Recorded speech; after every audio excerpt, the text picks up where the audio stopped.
Hi, this is Adam Atman, and this is a short video to answer a question I was asked to answer for my website, which is, what can a patient expect when they come to see me? Okay,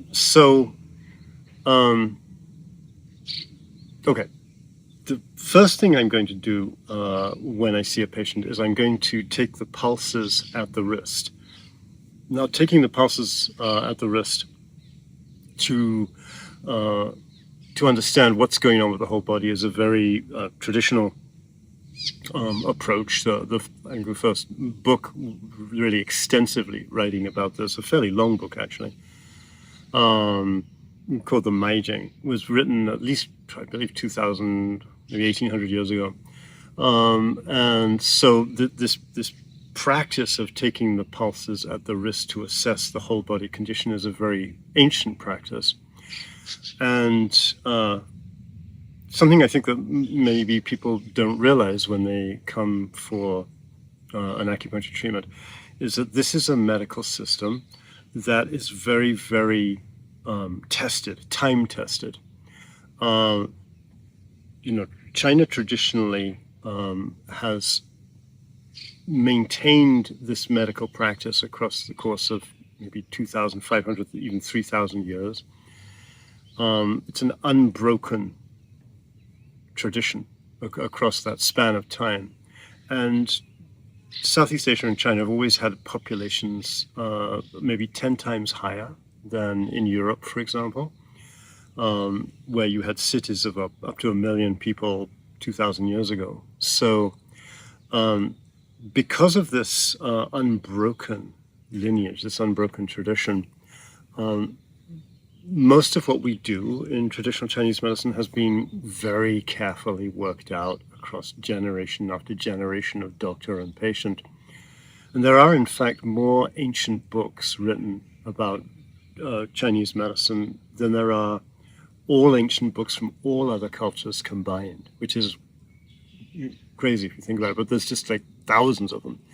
So when somebody comes to me for me to take the pulses, we're beginning a process that has very ancient roots and is very carefully worked out.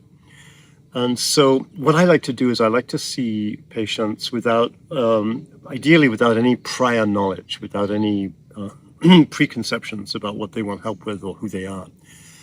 So the first 10 or 15 minutes when a new patient comes to see me, we'll sit at a table and I will check their pulses at the wrist, and I will tell them what I'm sort of understanding about them as I go, as I go from pulse to pulse, or as I listen to the whole picture. And then I'll check in with them about if that makes any sense. And, at the end of that whole pulse reading process, they can also let me know, if I missed anything, if I got stuff wrong, if there's issues they want help with that I simply didn't pick up in the pulse. We'll have a whole conversation about the health. But the first 10 or 15 minutes, I like to see what I can figure out without, much preconception. For me, the value of doing that is it hones my ability with each new patient. I may be getting, sharpening the facility to figure out just from the pulse and from the various signs and symptoms exactly what's going on with the person. So that's what I do the first 10 or 15 minutes with a new patient, and then we'll talk probably for at least 10 minutes, could be more, about their health concerns, their issues, what they want help with, anything in the health history. And that process normally takes close to half an hour with a new patient. And then I'll take them to one of my treatment rooms, and then I start assessing the person and the condition more from a practical hands-on point of view. So this is where the skill of traditional acupressure and pressing on the acupuncture channels and pressing on the points and seeing which points are reactive becomes very, very helpful. And that's a whole other kind of knowledge base. So it's another way that I can be informed about what's going on. With illness in general, there's the surface presentation, there's the symptom presentation, but then also there is a sort of the underlying what's the underlying imbalances that may be underneath the manifestation of these various symptoms. And so through the process of taking the pulses and through the process of pressing on points and finding reactive points and zones of the body, we're kind of seeking to determine, well, what's the underlying, what are the underlying conditions or issues here that are showing up as a symptom picture, as a suffering. The value of also doing this very physical way of diagnosing the patient is also therapeutic, because we're also releasing those pressure points as we go. And so I've been doing body work for a long time, and so that way I can sort of help the person through that skill set, as well as gather more information. And that leads very naturally into the acupuncture portion of the visit. And acupuncture, I think, is maybe not widely understood, actually, even though it's fairly widely practiced at this point. There's typically the assumption that acupuncture is a physical modality, which of course it is, but not that different than trigger point therapy or some other sort of way of stimulating points on the body. And well, that is actually physically true. With the whole process of an acupuncture treatment, the acupuncture needle is actually sort of transecting, you might say, different layers of the person. Like you've got the physical body, but then in the understanding of traditional East Asian medicines, but also in the understanding of many traditional medical systems, human beings are comprised of a number of bodies, you might say. We've got the physical body, which we're all familiar with, but then we've also got an energy or energetic body, or you might even say an electromagnetic body, if you want to try and put it into more modern physiological terms. And then at a more subtle level of discernment, you could actually say we have an emotional and mental body. And that's something that's it's another way of describing or talking about the emotional and mental process, but sometimes that body is actually also perceived by people. Psychics, for example, will often talk about the astral body in that context. And another layer, if you like, out of a human being is also what some people might call a spiritual body. So when we're practicing acupuncture, we're using the needle, as it were, to transect through the different layers of a person. Now, illness, as it commonly shows up, is a physical manifestation, and that's why people come to my clinic, because they have back pain or neck pain, or because they've got allergies, or they've got a headache, or they've got digestive issues, or they've got gynecological, urological issues, etc. Right? They show up because of physical discomfort and pain. And what we find when we look at the whole picture is that physical discomfort and pain is also connected to imbalances in this actual energy body, this electromagnetic buzzing kind of, these pathways of energy that move through the body. Now, these pathways of energy are not just imaginary. You can, using Western scientific equipment, you can measure energy fields in and around living bodies and human bodies. You can measure electrical fields, magnetic fields, electromagnetic fields. You can measure fields in ultrasound, infrared, far infrared.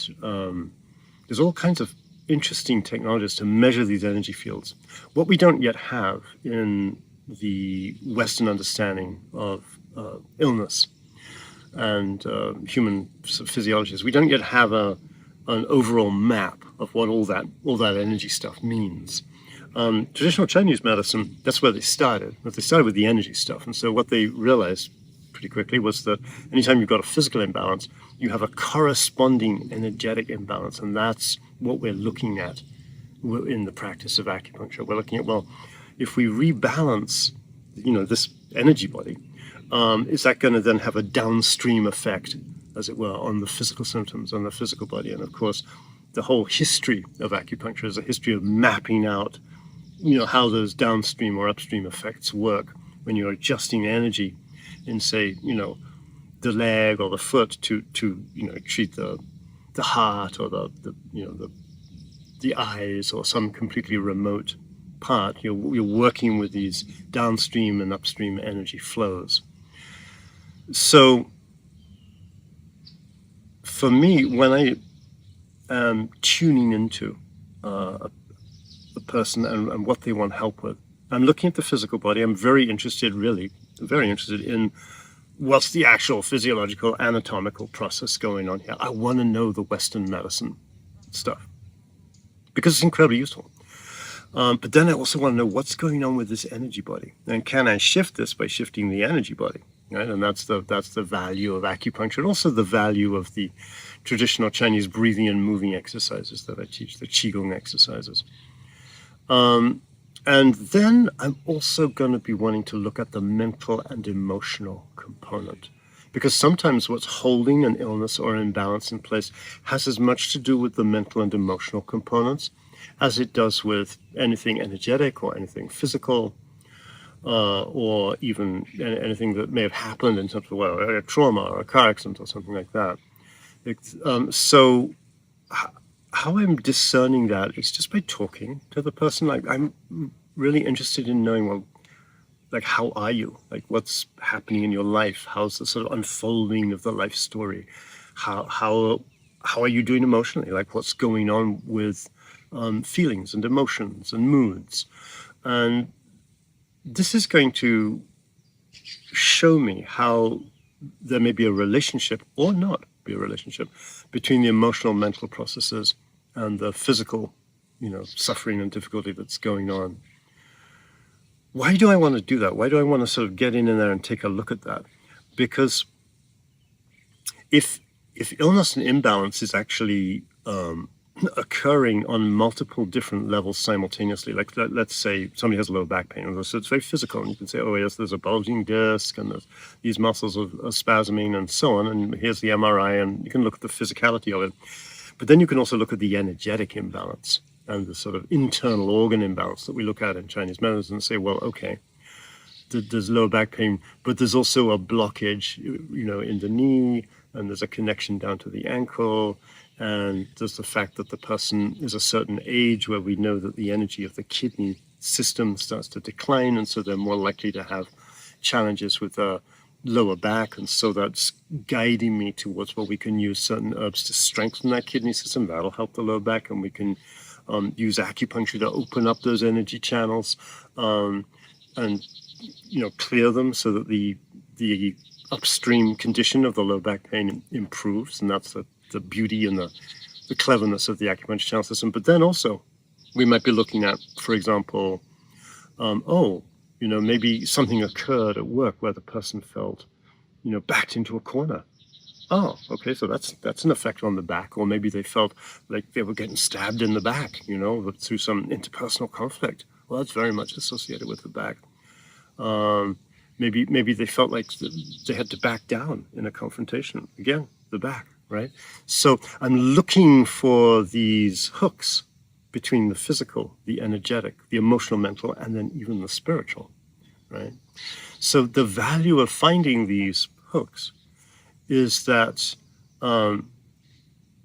when we're looking at an imbalance or an illness, it's a little bit like there's a mass, in the system, and when you're trying to move like a sort of heavy object, sometimes you might want to get a crowbar, and you might want to just see where you could get the crowbar in and where you have a leverage point.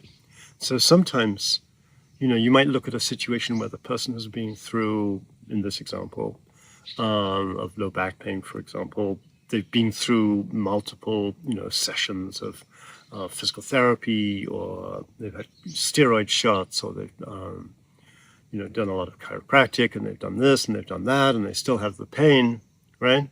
So that physical intervention, it's not really moving it very well. But what about if we looked at the energetic, the underlying organs and the energy channels? Maybe we just can get some leverage, and boom, and you see that. You see that sometimes in practice. Somebody comes in, they've had knee pain for 3 years, and a couple of acupuncture sessions, wow, it's gone. Because we moved the energy. We shifted the upstream or downstream flow of energy. Sometimes it's just like, oh, so you felt backed into a corner, huh? Well, what emotions did you feel with that? And then I let the person just feel the emotions for a minute or two. Sometimes it just takes a minute, 2 minutes of being present to an underlying emotional quality or trauma. And boom, the physical will start to shift. There'll be a shift such that the system can realign and healing can happen. Sometimes it's even a question of looking a little bit into the spiritual realm, or the spiritual perennial questions, you might say. Well, how do you feel about your life? How is are you feeling aligned with your purpose? Is there an unfolding here of meaning or destiny that needs to be examined? And sometimes that will cause the shift. So I'm looking for those leverage points in the whole story that causes the shift. So some of my treatment then is going to involve a little bit of conversation, a little bit of exploration, often whilst the patient is lying on the table and we're putting in some acupuncture needles, we're chatting a little bit, and then I'll let them rest and give them a buzzer so they can call me if there's any discomfort. And a lot of people have fear of needles. And a lot of the time that fear of needles is because when we're children we get shots, and body doesn't really like shots because it's a thick needle and liquid's going in, and it can be very scary for kids and adults too. So oftentimes there's a residual fear of needles in the nervous system. So people often will come in to acupuncture as like, oh, I don't know why I'm doing this. This is the last resort because of the sort of needle fear. One of the things I like to reassure people about that is that we're using very thin needles. And these needles are so thin that they rarely even cause any bleeding. They often cause very little sensation at all. Now, there's different levels that we can work with in acupuncture around sensation. If somebody's very sensitive, or if it's their first treatment and they're nervous, we can do the acupuncture so that it's very, very, very gentle. Or children. I have children as young as 6 who are comfortable getting acupuncture, but very, very gentle. And then sometimes somebody's a little bit more robust, and we might do a little bit stronger stimulation to sort of stimulate the energy flow a little better. So we try to take account of that, variability in people's sensitivity. So after some period of time resting with the acupuncture needles, I'll come and take them out. And then I'm going to design an herbal formula for the patient. Now, again, this is drawing from this very ancient and very lived, very thoroughly explored tradition.